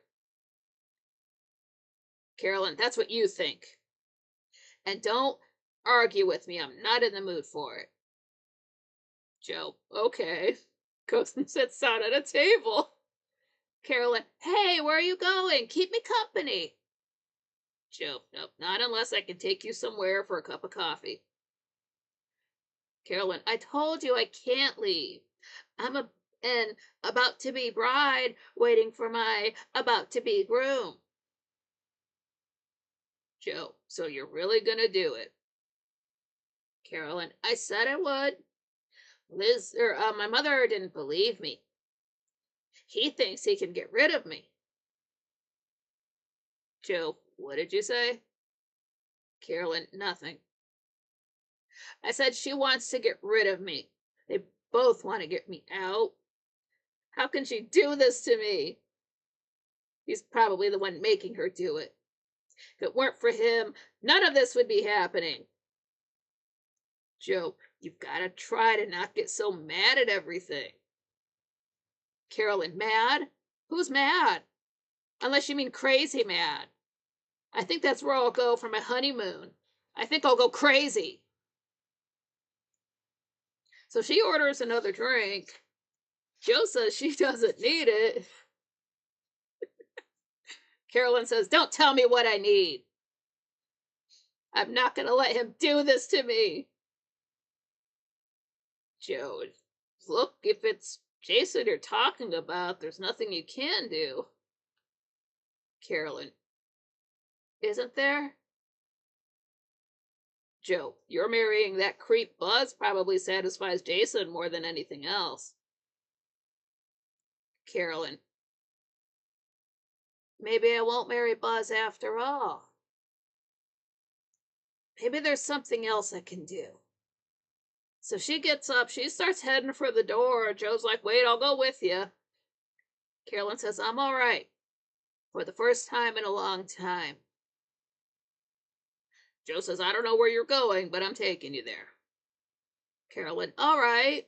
To Collinwood, please. I hear they're having a wedding. So they walk out the door. Carolyn might as well have said shotgun because the very next thing we see, we're in Roger's study. It's just sort of this tight shot on the top of looking down at a desk, and Carolyn is opening up a drawer, and there's a little revolver inside, a little snub-nosed revolver, a six-shooter. So Carolyn picks it up. Trigger discipline violation, sticks her finger right through the. She's like, what? So her bright idea is to grab a gun. Okay. That's where we're at. Brian says, if you don't know the Tates, Nikki, you're not missing anything. Yeah, it's probably. If it's some true crime thing, it'll come up in a recommended video after it's happened like 5 years later. That's fine.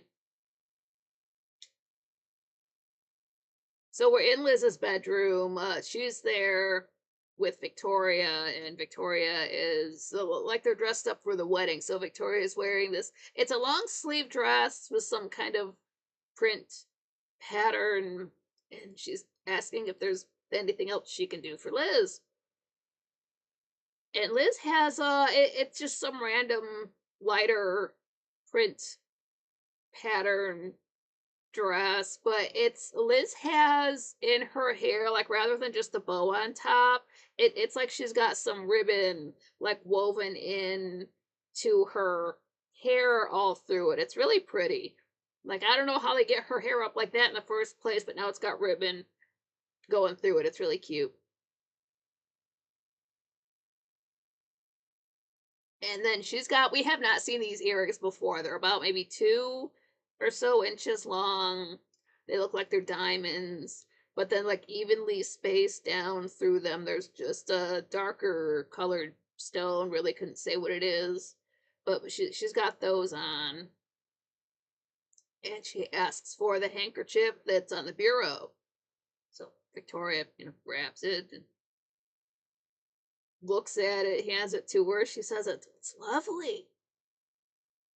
Liz, it was my grandmother's. She had it on her wedding day. She gave it to my mother, and she gave it to me. Put it away. Victoria, you don't want it? Liz, it's only supposed to be used for weddings. And this can hardly be called a wedding. I had it the day I married Paul. I was so happy. I loved him so much. At least I thought I did. The life we were going to have together. That wasn't much of a wedding either, or rather much of a marriage. Victoria, don't think about it. So Liz walks over to the other side of the room where the fireplace is. We can see the clock, and it's 9 p.m. Who gets married that late at night? But okay.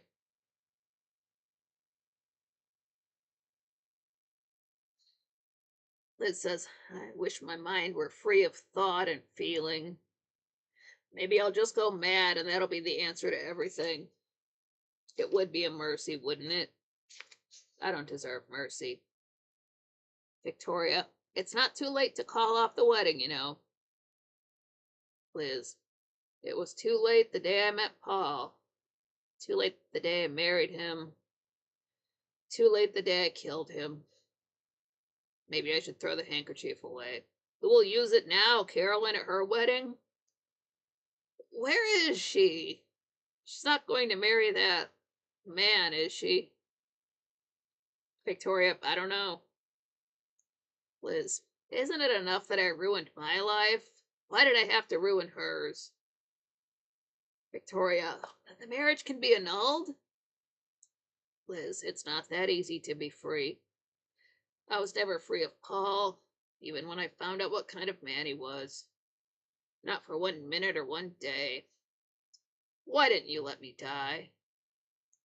Victoria, I couldn't do that.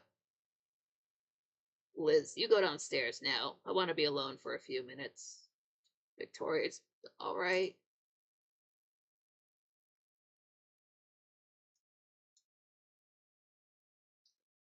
This is so sad.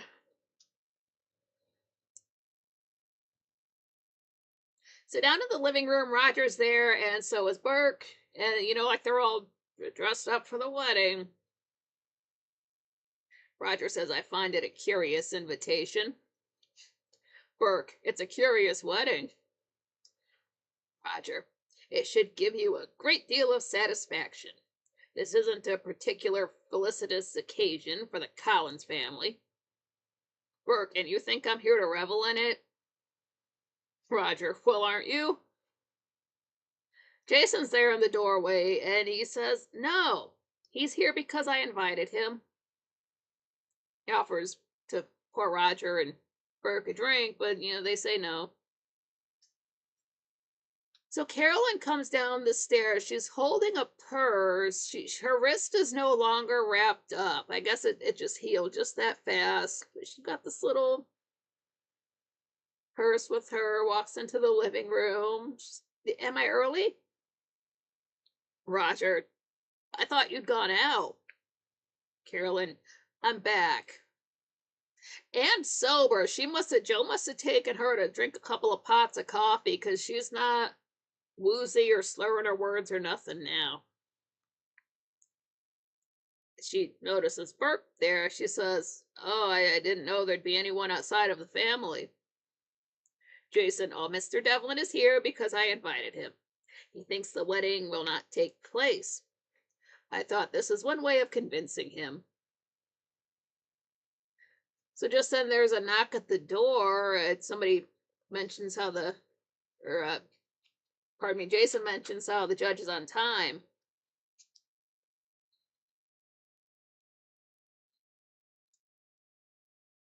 So then Jason says to Carol, and he gets a little bit closer to her. He says, I'm sure you'll have plans later on. Carolyn, yes, I have plans. So the judge just walks in. I checked, like nobody went to open the door. Everybody's still in the room. Liz isn't downstairs yet. Well, the judge just let himself in. Like, bruh, you live here? This is that Judge Craythorne that Liz mentioned a while ago. But he just lets himself in and says hi to Roger, Jason, and asks where is the bride. So Victoria comes in just then. She says, well, she'll be right down. So the judge and Victoria meet. He says, now I must not leave without getting your signature as the witness. Yeah. But Victoria notices Carolyn there. She's just, Carolyn? Carolyn says, don't look so surprised. Do you think I'd miss my mother's wedding? Okay, glad you're here. But Jason is getting impatiently, says to Victoria, like, isn't there anything else Liz needs you to do? And Victoria reminds him, like, well, she said she'd be down in a minute. Like, you need to chill. But the judge is talking about, oh, what a beautiful bride she'll be. When she married Paul, everyone gasped when she came to the door. She was so beautiful, and she still is. So we could hear the judge talking, and Liz is coming from upstairs, just crossing along the second floor there, coming down the stairs. And before she gets to the door, a couple steps before, she hesitates, and of course she doesn't want to walk in there, but we can still hear the judge talk, and he's saying how everyone stood silently waiting for Liz, and couldn't wait to see her walk into the room, but Liz finally enters. So the judge, says hi to her. Carolyn is off to the side. She opens up her purse and looks inside because there's that thing in her little purse. And so the judge, has everybody just stand, why wait? So everybody stand where you have to stand, and he starts with Elizabeth Collins Stoddard, do you take this shady motherfucker to be your, how wedding vows go. So, I asked the question, and by the time he finishes saying what he says, what's supposed to say I do, but she just freezes. She's not answering. So Jason leans over a bit. He's like, answer, I do, dear. Liz, answer? I no, I can't. She steps away from everybody. Like she's standing by the door, and she turns around to look at everybody there.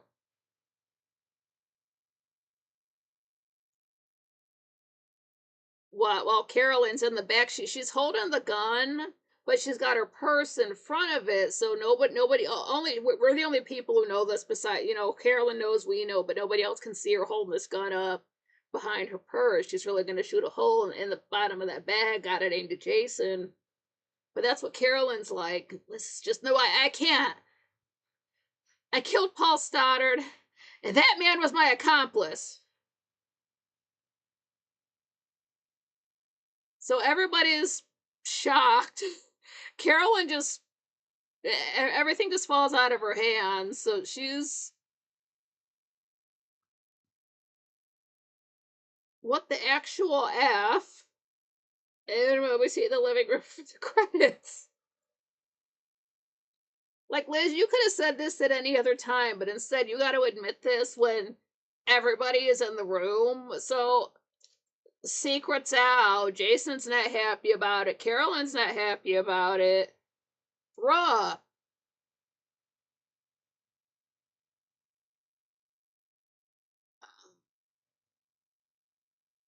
Stop reading the chat over here.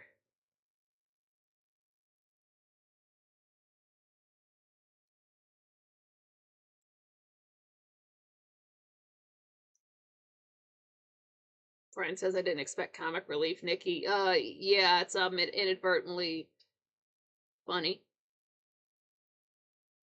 Everything's played seriously, so when something funny happens, it's hilarious.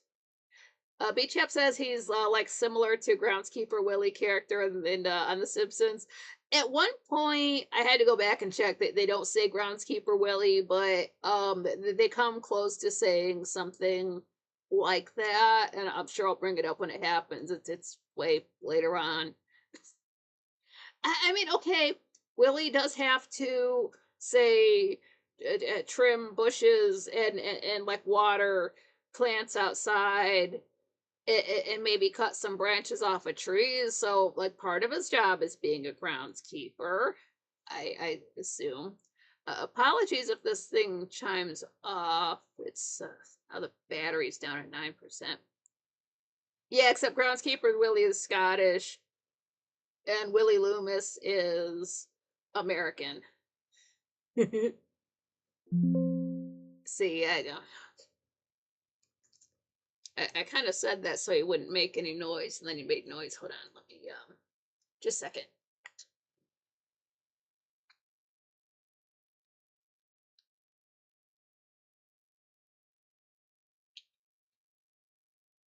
Ugh. I still have audio, right?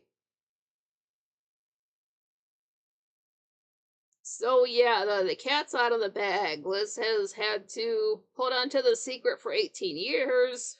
She was never gonna tell Carolyn. She would have put that off forever. Like, Carolyn could have been 50, and Liz would have been like, nope, I can't tell her. It will destroy her. So it's, but just the thought of marrying Jason, is that abhorrent and just flat out disgusting. That, like, no, I gotta wait until my brother, my daughter, our governess, some guy who used to hate us, and a judge is in the room to admit this. But no time like the present, like we were saying, so maybe that got to Liz as well. Plus the fact, I mean, Victoria was right. If Liz would have jumped off of Widow's Hill, and then they would have found out after the fact that the secret that she was holding on to, and she only did that to not tell Carolyn. Carolyn would have found out anyway. Plus, her mother would have been dead. So it's just like killing herself is not an option. She had to tell her daughter eventually, and she did. And she just happened to choose to do it when everybody was in the room. Like, why don't you call the Garners and your local doctor, have a reporter there? But maybe she wasn't. It just got to her and she had to admit it. But good for her, because what Jason is doing is totally not cool, and everybody was worried about Liz anyway.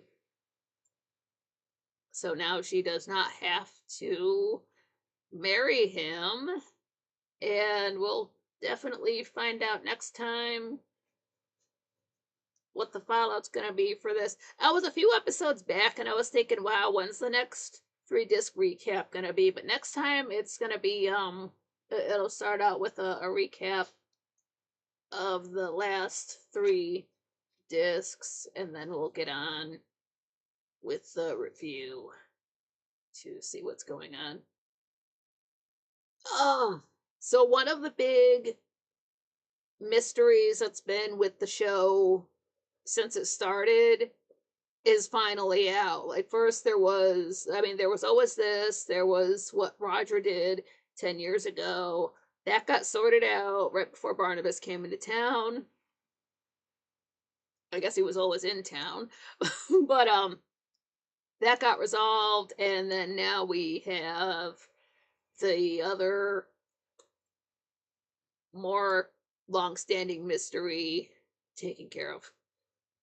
Barnabas will have fun with Jason. Like, he does not like that dude. As standoffish as everybody is with Burke, I think Barnabas dislikes Jason more. Probably because Jason was just like, where do you go during the day? Why would a man like you hire Willie Loomis and all that kind of stuff? So, of the two, I think he dislikes Jason more because Jason is more suspicious of him.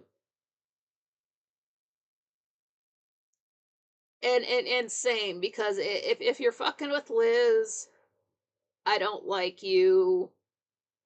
Jason is a fun character. He's an interesting actor, but if you're giving Liz a hard time, you're on my bad side as well. So I'm glad this is a monkey wrench thrown into the gears of his plan, and now he's going to have to dance as fast as possible to try to get out of this.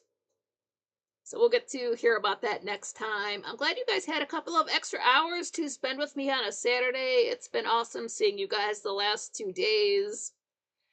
Don't forget to smash the like button on the way out. That helps out the channel. I don't think I said before, I do have super chats opened up. I've got Venmo and Buy Me a Coffee. All of that goes directly to myself. I've got to get some new glasses. Your money stays in the United States. You're not giving Google 30%. I'm never throwing AI content in your face. I don't spend it on hookers and blow, and I read your comment at my next show. Pam, when someone hurts Barnabas's family, they get spanked by Barnabas. Yeah. Like, hold on, I got an English guy for that. Let me, I would say call him up, but there's no phone at the old house. Like, you walk down that path and walk towards that White House and ask for the guy who lives there. You think you fucked up? You have no idea. You'll experience pain you never thought of before. But yeah, I love seeing all you guys. You guys are the best. You make all of the bullshit worth it. So thank you for being here and being sexy and based and using trigger discipline and always picking up your pants before you leave. So I will be seeing you guys in a chat room through the week, and then we'll be back here next Friday, or not Friday, so sorry, Saturday at 7 p.m. for more Dark Shadows reviews. Again, you can watch all of this on Tubi for free right now.